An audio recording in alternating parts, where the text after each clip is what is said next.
And joining us now, Mike Sirois, who is not on a golf course. Hello? We tried to book him yesterday, but No? What do you think about his audio? I mean, I can hear him. Hey, Mike, can you hear us? I know, Good but deal? it sounds, Sounds like he's I can hear you. You cannot hear me? sounds tinty and stuff. But Are you in the okay. bathroom? Yeah, are you in a can? No. Are you in Christina's I'm not, bathroom? Can. What's he doing? Will you Not this time. Switch your source to your AirPod, please. Does he know how to switch a source? Oh, no, he's frozen. No, This I is don't a- know how to. I don't. This is a You were man asking who way too much of hosts Mikey. a YouTube show. You want me to for pause? He has a his own job. Twitch No, channel. Yeah, well, Madigan handles all that. That's true. Yeah, we have producers for that. Hey! There's better. Yeah. Yay. Thank That's you. Does better? sound better. Yeah. I had faith in you. I didn't switch anything. I just turned off my Lindsey Sterling album. I'm part of this. Does the source need switched? Or are we good? I think he sounds better now. All right. Well, yes. Yeah? We wanted to book Major Mike That's right. Yeah, thank you. because there was a major this weekend.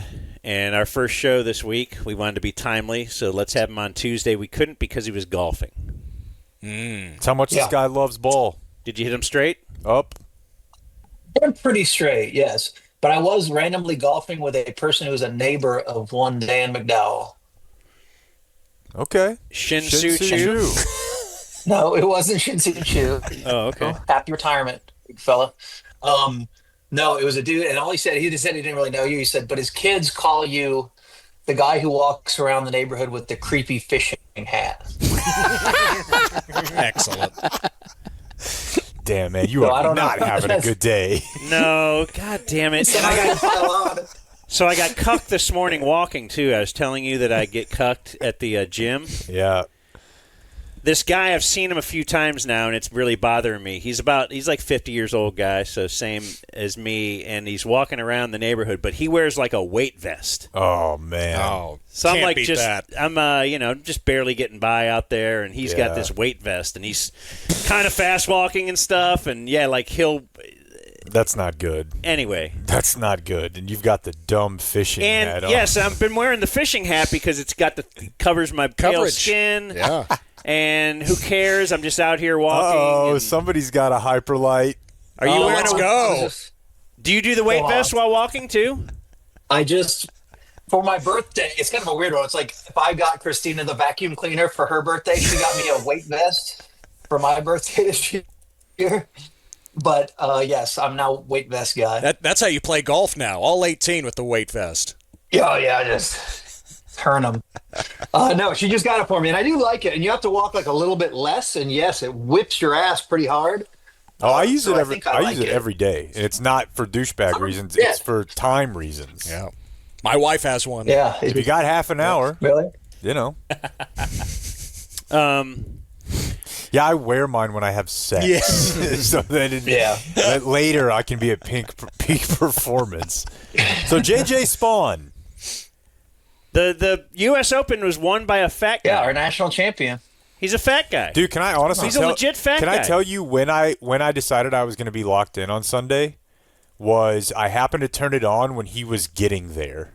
Mm-hmm. And he was in like a big baggy t-shirt and like these basketball. He just looked like such a fucking slob. Like walking in from the parking lot. And then I'm like, this guy's leading? And I was in. And he I do like balled out we the now rest have of the day. Yeah.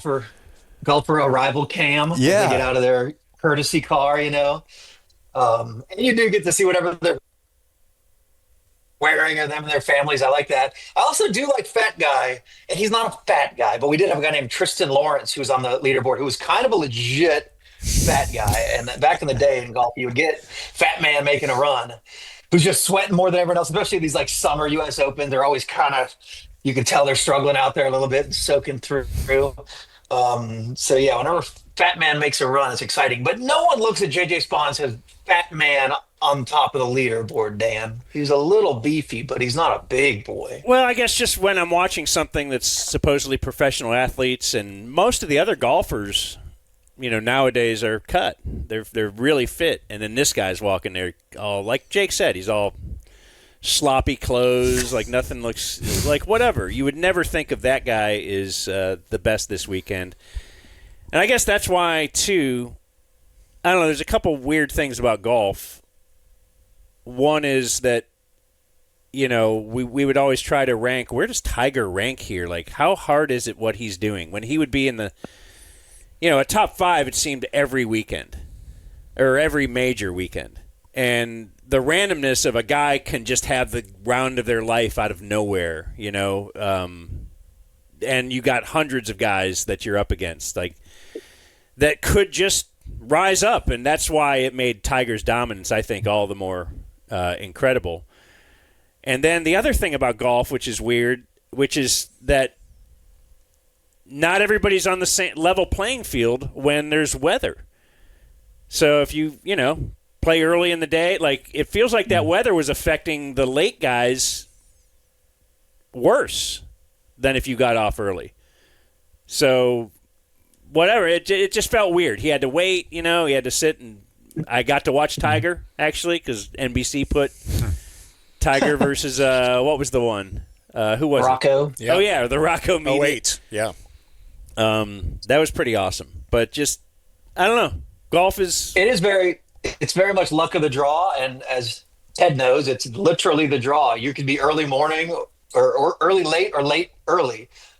And sometimes you check the weather, and in gambling purposes, you actually do this a lot. I mean, it's like this guy's about to get screwed by the weather. Like in the afternoon, the wind is humming, rain is going crazy.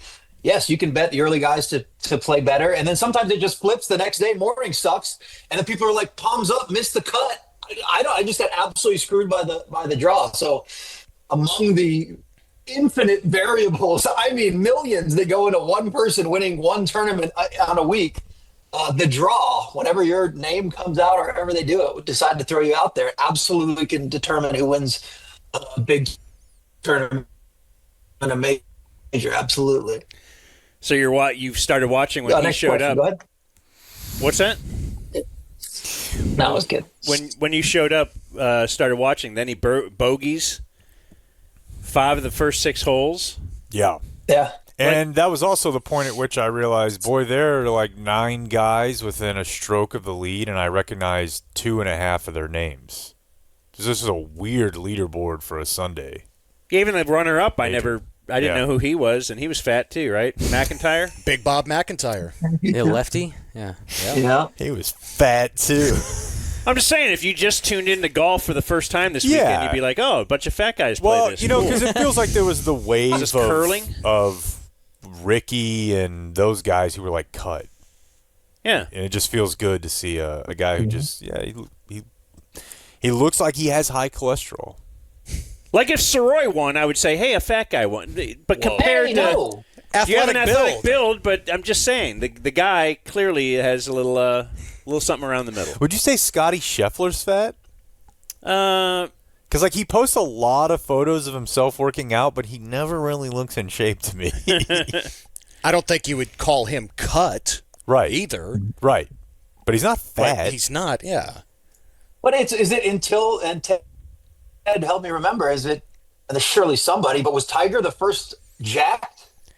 I mean, that's what I remember. Yeah, I mean, that Tiger inspired, Mike, like Rory, obviously. You got the poster on your bedroom wall, and Rory, as tiny as he is, just decided after, he had won a major or 2 early, and then it's like, it's time to get cut. It's time to bulk up. I got to keep up with everybody else off the tee. And that's where it starts with Tiger. So, Sirois, you're like one of the... I'm sorry, you're like one of the best golfers we know, so that might not mean a lot. Ugh. But, do you shoot par? No. Okay. No, I'm really... Man, you got I'm not very shit good right connection, now, bro. so help me. Yeah, we can't do it. What can I do? Should I turn this off? I don't know that it's the angle of your computer that's We got the ceiling fan at least. causing Maybe a bad try computer. a sepia tone on the back here. But we are getting some freeze up. I mean, is that any better or no? Ooh, It's somehow, why does that sound better? It's more of your internet connection, Mike. What? You want me to go to the local library? What should I do? Doesn't he sound great right now, though? Yeah. Move closer Like to he your actually router or sounds something? better than he did before.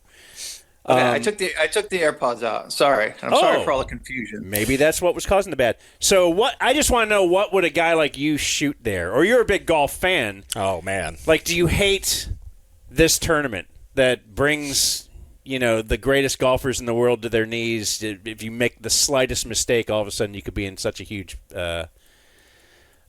disadvantageous position. Yeah, was kind of like the memes of the week, is what the average golfer, a 10 handicapper, would shoot out there this week. I mean, okay, dead serious, everything considered, gun to my head, playing those insane tees way the hell back there. I think I'd probably shoot maybe a 115, something like that. That's what I was thinking too. Did you see the scratch golfer that played on Monday? Yes. He's a .6 handicap, basically a scratched golfer. Played from the members tees, which is not where... Right, not the tips, yeah. Right, and he shot a 93. Yeah. So you're looking at 25-ish strokes over what your normal course is. So, yeah, I think an average golfer is 120s. It's impossible. But it's fun because it's the one, as you guys know, the U.S. Open is the hard one. Every major, and they have their own kind of identity, and the U.S. Open is the hard one. So the week leading up to it, we all do oh my God, look how long the rough is. Oh no, what are they going to shoot? But their goal, the USGA, is to have that thing end at even par, basically. Like the one tournament a year where I think literally they want the winner to be even par. And JJ Spaun bangs in a 61-foot putt to inch it to 1 under. Otherwise, he finishes dead even at par. The USGA is just like, mission accomplished, amazing. And fun for everyone to watch. And they get frustrated as hell. Shane Lowry was cussing the course, saying this place sucks. He said, fuck this place. Rory's destroying tee markers and throwing his clubs. That's the fun, is to watch these dudes get pushed right to the limit on what they can handle golf-wise and see them frustrated, angry. And it totally worked. And for JJ Spaun, who, yes, you were right, the dude who bogeyed a shitload on the front 9. Yes, J.J. Spaun very likely was going to just disappear and never appear at all. But that's what makes it cool. The rain comes, he has his halftime, he resets, and he goes out there and he bombs putts in, the only dude really making putts on the back 9, and emerges as a winner. And J.J. Spaun, the name, is a different person on Monday than it was on Saturday now because of what he did. Yeah, he didn't have a shitty winner. We just had a dude who figured it out, and now he is, a stud-ass U.S. Open champ, and they can't take it away. It's cool. So I got a few questions for you. I'll try to go in order as they happen. But I was tickled by the Sam Burns situation where he wanted the drop. I was curious what you thought of that, because it seems like the rules people were following the rule book where there was you couldn't see standing water, but all he had to do was put his club down to make the water come up. He hit out of a shallow pond, it seemed like. I was just curious what you thought. Yeah, my thought, and again, I didn't see it. Standing water, I think, is usually determined by where your feet are, and you have to show standing. I'm standing in water. I don't know if that literally is what it means. Mm-hmm. And I think because the little slope that he was at, his feet were really not showing that amount of water, but where the ball was apparently soaked. So I think the rules official came up, looked at his feet. They're like, look, it doesn't really look that bad. Now, he may have literally said, well, look at the ball 2 feet here. It's clearly wet as hell. But, he got a ruling. They determined no. He got a second ruling. They determined no. So we move on at this point. I don't know. And, yeah, he yanked it right into the shit, and it cost him his tournament. It cost him the tournament. Yeah. Yeah, because as soon as he hit it, you see all the water spurt up. He takes a giant divot right where he hit because he was so mad. And then no, he got screwed, but sometimes the rules screw you. I thought it was the Spaun putt is awesome, but I think what I'm going to remember from that is Hovland giving him a line. Like, that is, people are not mentioning that enough. He got a perfect read from the putt right before him. Right. Had he putted first, is there any way? No, there's no way. And I thought it was going to be a difficult 2-putt anyway. But, of course, it's theatrics. He bombs it. But I just think without the Hovland putt, it's completely different.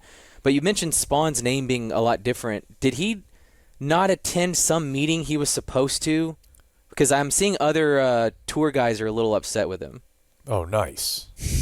I don't know that. Attend some meeting? So Michael Kim, and if you know the story, Ted, go ahead. But Michael Kim is very active on Twitter, and he tweeted, he quote tweeted something about Spaun doing an appearance on the Today Show or something like that and said, oh, I thought everyone was supposed to attend the players' meeting, but I guess if you win a tournament, you can do whatever you want.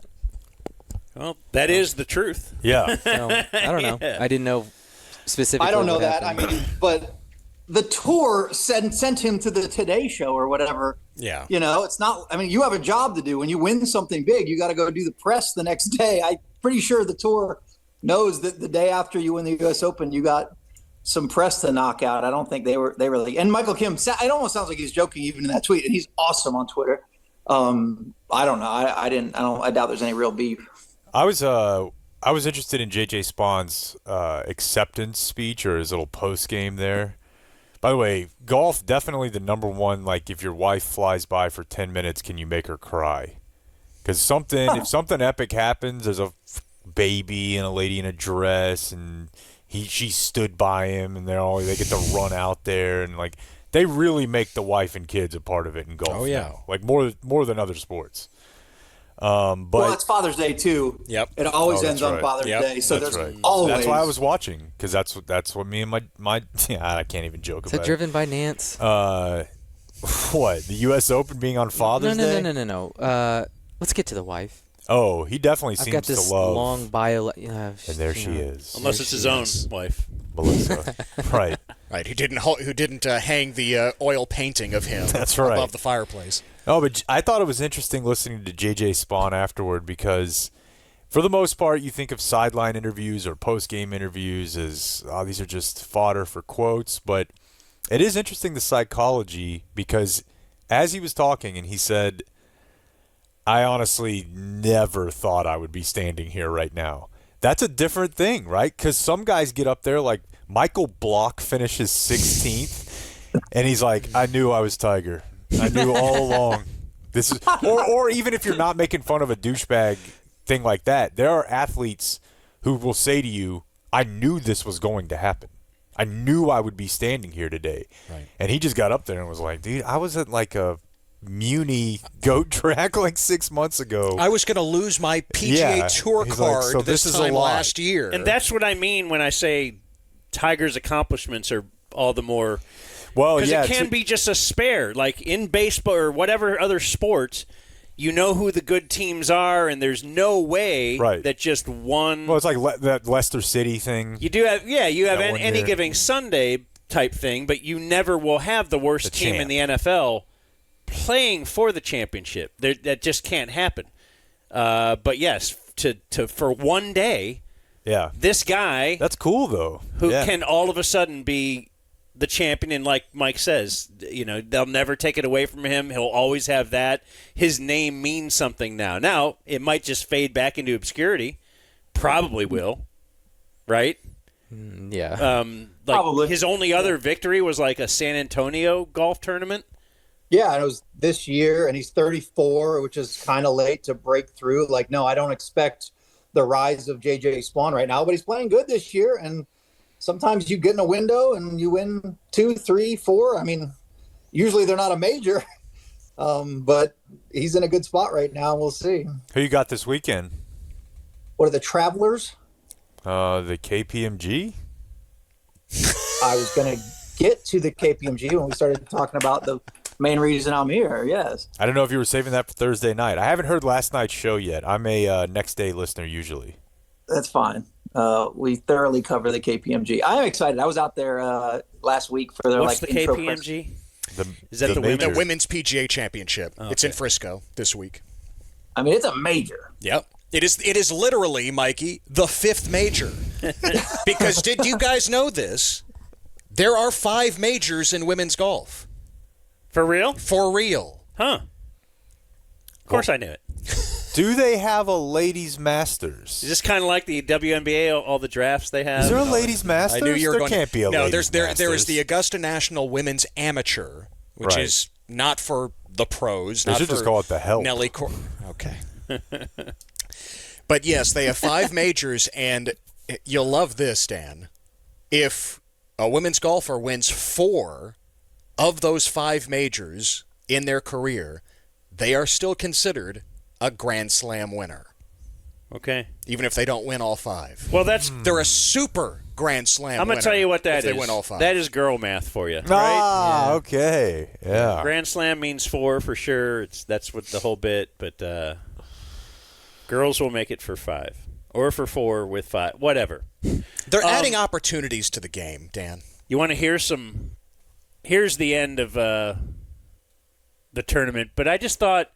So Dan Hicks. Yep. That's the NBC guy. Yep. This meeting is being recorded. Oh, what's that? That's the Zoom lady.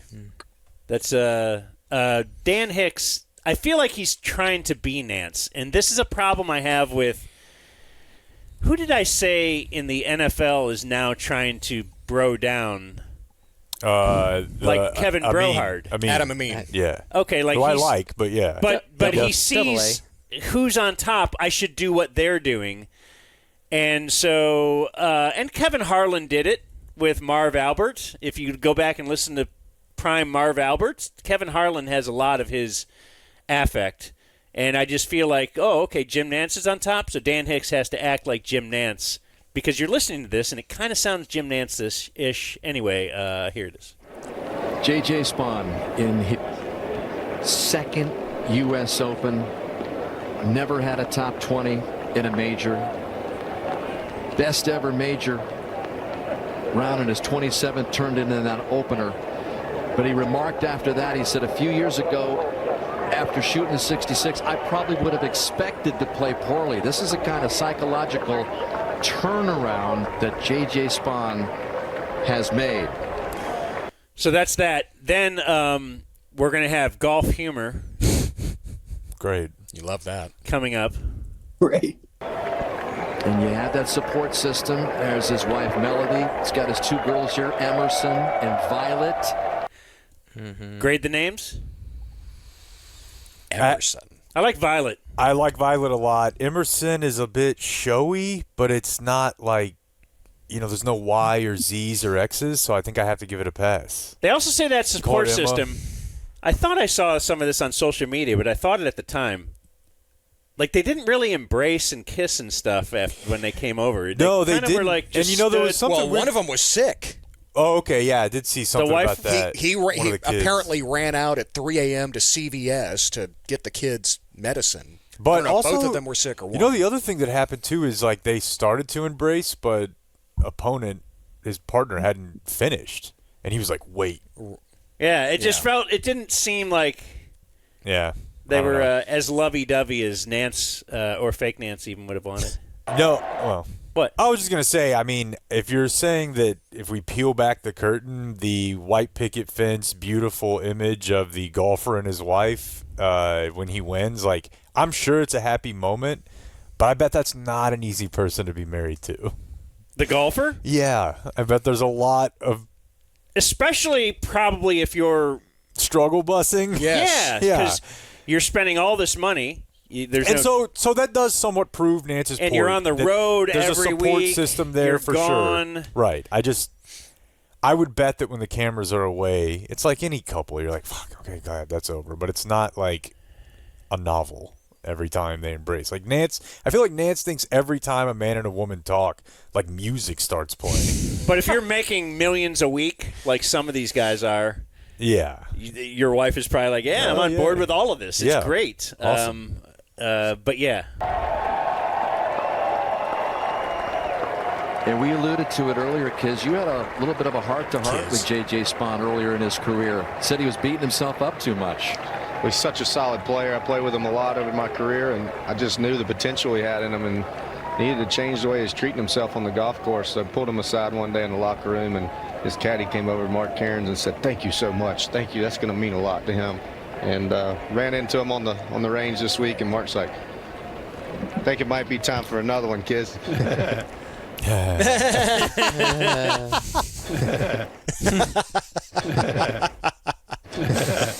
That's fantastic. Kiz. By the way, Dan Hicks married to Hannah Storm. Yes. For 30 years. Did not know that. He once blew her face up on a Weber grill. Thank you. Look it up. It's a crazy photo. Propane. And he stuck with her. Yeah. She rebounded quite nicely. Yeah, I'd have been out.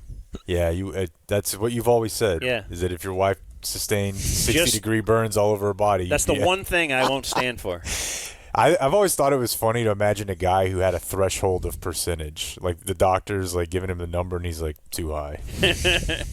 Killer. Or whatever. I don't know. Yeah, don't just the necessarily hand? killer. So, golf. Yeah. One of my notes was, are you allowed to use that? I thought you couldn't use that tall putter. Oh, no, that's... You can't anchor it. What does that mean? You can't, like, for a few years, they would wedge it into, like, their chest, anchor it, and make it pendulum, basically. So then they eliminated that. So you can use the long putter as long as you don't, like, touch it to your chest, basically. So Adam Scott still does that, and a bunch of guys still do that. Oh, if we're doing golf dummy questions, I have another one. If you're JJ Spaun and you're not like a highly coveted talent in the sponsor world, do you not have a windbreaker with your logo on it? And I'm actually not kidding. Was he just got plain T-shirt guy type thing? Well, no. I mean, he had a polo with his MasterCard, Paycom, 3 or 4 logos, whatever, but it was like pouring on him, and he never put anything else on. And it occurred to me, like, this guy might not just have, like, 4 suitcases full of sponsor shit. I don't know. He had a windbreaker if he needed it. Trust me, JJ Spawn's anyone who's established on tour, which JJ Spawn is, has every single thing sponsored, and they're Are you sure he didn't have a coat, Mikey? They may have forgotten it. That's possible. Like, he was drenched. It was weird to me. You know, JJ Spawn is our first ever skateboard man golf champion. Hell yeah. Jake's very interested. I knew he was from Southern California. It's the He's same age. San Diego guy, and I mean, they always say this. I don't know. They're like, he wanted to go pro as a skateboarder, and then shifted to golf. You know, but you can find JJ Spawn ripping a hard kick flip on camera. That makes me very happy. Yeah, that's like Ricky Fowler being a motocross champion and then deciding to play golf. I like that. Yeah, mix it up.